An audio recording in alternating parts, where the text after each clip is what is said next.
নেতৃবৃন্দ, আমার ছোট ভাই সাবেক মেয়র, বিএনপি ত্যাগী নেতা সহ আমাদের মহিলা নেত্রী রহিমাপা এবং সুজন ম্যানেজিং কমিটির আমার ভাই ত্যাগী কথাবার্তা চালান বেরোনো দেখতেছি ভেরি স্মার্ট। শিক্ষকদের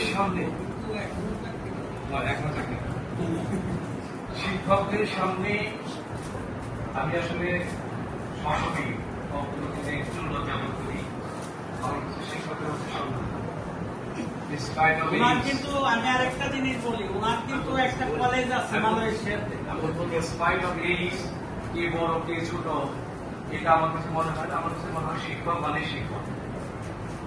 আমার নিজের একটা কলেজ আছে, যেটা সাবি বলতে চাচ্ছি। মালয়েশিয়াতে আমি একটা কলেজ করেছি, আমি এই কলেজের চেয়ারম্যান এবং আমি প্রতিষ্ঠাতা।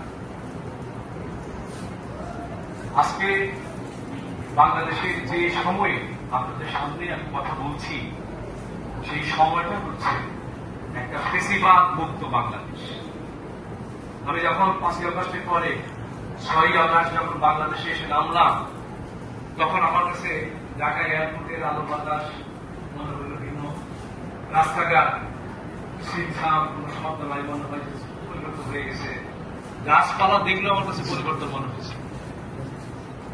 মানুষ এখন ঢাকা শহরে মানুষের দিকে তাকান, দেখবেন তাদের মধ্যে একটা হাসি আছে, যদিও দ্রব্যমূল্যের দাম বেশি, সেটা আরেকটা আলোচনা। আমি 5ই আগস্টের পরবর্তী অবস্থান কথা বলছি। এই যে মানুষ ফ্যাসিস্ট মুক্ত, হাসিনা মুক্ত বাংলাদেশ, এই হাসিনা মুক্ত বাংলাদেশ হচ্ছে একটি অধ্যায়, একটা প্যারাডাইম শিফট। মনে হয় একটা 2 যোগ 17 বছর 15 বছর তো একটা তো আপনারা যারা শিক্ষক, আপনারা যেভাবে অনুধাবন করবেন বিষয়টা, সাধারণ জনগণ কিন্তু বিষয়টা অনুভব করবে না। আপনারা এই আন্দোলনে অনেকে অংশগ্রহণ করেছেন। ছাত্রদের সাথে শিক্ষকরা রাস্তায় নেমেছেন, ছাত্রদের সাথে মা বোনেরা রাস্তায় নামিয়েছেন, কৃষক রাস্তায় নেমেছেন। যে ফল বিক্রেতা বিনামূল্যে ফল দিচ্ছে ছাত্রদের, পানি যে বিক্রি করে সে পানি খাওয়াচ্ছে বিনামূল্যে, রিক্সাওয়ালা বিনা পয়সায় এক জায়গায় থেকে আরেক জায়গায় নিয়ে যাচ্ছে, আহতদেরকে হাসপাতালে নিয়ে যাচ্ছে, মা তার বাচ্চাকে নিয়ে রাস্তায়। এই যে চিত্র বাংলাদেশের সামগ্রিক চিত্র, সেই চিত্রের একটা বড় অংশ আন্দোলনের ভিতরে শিক্ষকদের ভূমিকা ছিল সবচেয়ে বেশি। সেই জন্য বৈষম্য বিরোধী আন্দোলনের হাসিনা মুক্ত বাংলাদেশে শিক্ষকদেরকে আমি আমার পক্ষ থেকে, আমার দলের পক্ষ থেকে সংগ্রামী শুভেচ্ছা এবং অভিনন্দন। এই আন্দোলনের মূল নায়ক ছিলেন বিএনপির ভারপ্রাপ্ত চেয়ারম্যান জনাব তারেক রহমান। উনি লন্ডনে বসে প্রত্যেকটি আন্দোলনকারী, প্রত্যেকটি ছাত্র সংগঠনের সাথে, বিএনপির সাথে, ছাত্র দলের সাথে, যুব দলের সাথে, ইভেন ছাত্র শিবিরের সাথে যারা নেতৃত্বের মধ্যে ছিলেন, তাদের সবার সাথে উনি প্রতিদিন, প্রতি ঘন্টায় ঘন্টায় কোথায় কি করতে হবে উনি নির্দেশনা দিয়েছেন, তাদেরকে আর্থিক সাহায্য দিয়েছেন এবং আমাদেরকে বলেছেন, বিএনপি নেত্রীদেরকে বলেছেন তাদেরকে সাহায্য করার জন্য। আর আমরা যারা বিদেশে ছিলাম, আমাদের একটা বিশাল ভূমিকা যেটা আপনাদের জানা দরকার। আপনারা শুনেছেন যে প্রবাসীরা রেমিটেন্স বন্ধ করে দিয়েছে, শুনেছিলেন না?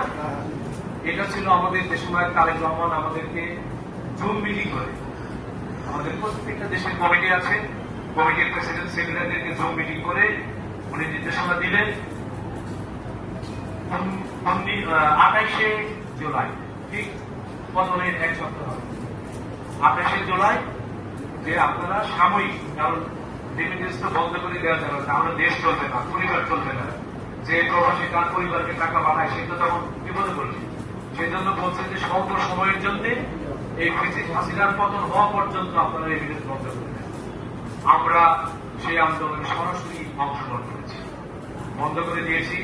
5ই আগস্টে বন্ধ হয়ে গেছে, 6ই আগস্ট থেকে ব্যাংক কখনো খুলে নাই, 7ই আগস্ট খুলে নাই, 8ই আগস্ট থেকে আবার ডাবল করে রেমিটেন্স পাঠাচ্ছে। আপনার 1 সপ্তাহে যে রেমিটেন্স বন্ধ ছিল, পরের সপ্তাহে সেই রেমিটেন্সটা ডাবল। যারা পত্র পত্রিকা দেখেন তারা তখন দেখেছেন। আমরা বিদেশে প্রত্যেকটা বিদেশি রাষ্ট্রের সরকার, ওই দেশের বিরোধী দল, ওই দেশের সংবাদপত্র, মিডিয়ায়, ওদের যে সমস্ত এনজিও আছে, মানবাধিকার সংগঠন আছে, জাতিসংঘ এবং ইন্টারন্যাশনাল যে হিউম্যান রাইটস অর্গানাইজেশন আছে তাদের সবাইকে আমরা বাংলাদেশের প্রকৃত চিত্র, অর্থাৎ ফ্যাসিস্ট হাসিনার গত 15 বছর যে গুম, খুন, রাহাজানি, সন্ত্রাস, এই যে মানুষকে মেরে ফেলেছে, কত মিথ্যা মামলা দিয়ে আমাদের দেশনেত্রী এবং খালেদা জিয়া সহ বাংলাদেশের যত মানুষের উপর অন্যায় অবিচার অত্যাচার করেছে তাদের সমস্ত চিত্র আমরা বিদেশিদের কাছে তুলে ধরেছি। ফলে বৈষম্য বিরোধী আন্দোলনে যখন হাজার হাজার ছাত্রদেরকে হাসিনা গুলি করে মেরে ফেলার হুকুম দিয়ে মেরে ফেললো, তখন কিন্তু বিদেশি রাষ্ট্ররা তাকে প্রচুর প্রেশার দিয়েছিল, যে কারণে হাসিনা টিকতে পারে। সুতরাং বিদেশে যারা রাজনীতি করে তারা সবাই কর্মক্ষম, সবাই কাজ করে, আবার কাজের ফাঁকে ফাঁকে ওই দেশের আইন মেনে তারা বাংলাদেশের রাজনীতির সাথে একত্রতা ঘোষণা করেন এবং করেন।